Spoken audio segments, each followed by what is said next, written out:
everyone, welcome back. You know how much we love a good deep dive, and today, oh boy, are we going deep. And ancient. Definitely ancient.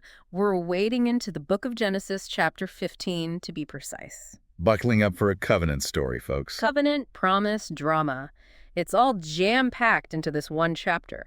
We're talking about Abram, later Abraham, and a certain promise from God that carries some serious weight. Weight in terms of, well, let's just say this promise ripples through history. Yeah. But it also gets at some pretty relatable human anxieties. Oh, for sure. That's what grabbed me. We start with Abram receiving this incredible vision from God, right? Genesis 15.1. Do not be afraid, Abram. I am your shield, your exceedingly great reward. Powerful stuff. Right out the gate, God's offering protection, blessing, laying it on thick. Yeah. And yet, Abram's response is so human. Like, okay, God, great reward and all, but forget, Yeah, he's like, about that inheritance thing. Genesis 15.2, no heir apparent. He even brings up his servant. It really underscores how crucial lineage was back then. More than family trees. Right. It was security, social standing. Everything tied to it.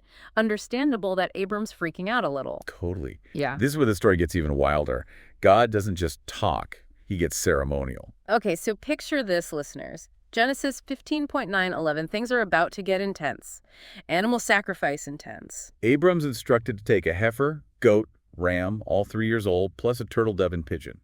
Each animal is loaded with symbolic meaning, and they're divided up except for the birds, arranged just so. Can you imagine witnessing this? The sights, the smells. It's a sensory overload in the service of making this covenant stick. Exactly. This wasn't a handshake deal. This was blood oath level commitment, huge consequences. That idea still resonates even today. Big time. But just when you think the drama's peaked, Genesis 15.12 throws us a curveball.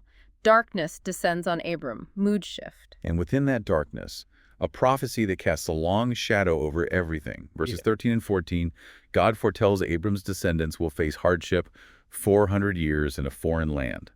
No easy road, even with a divine promise. Wow, talk about testing faith and resilience.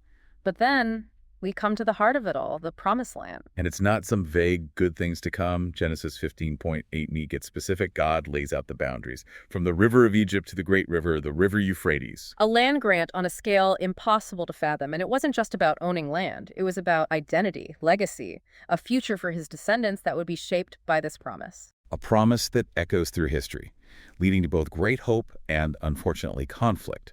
It really shows how these ancient words still resonate with us today. Absolutely. So from Abram's relatable anxieties to a blood oath, a prophecy of hardship, and ultimately a promise of land, this covenant's got it all. What stands out to you? The ritual, the promise, the sheer scale of it all. Think on that as we continue exploring the power of these ancient stories.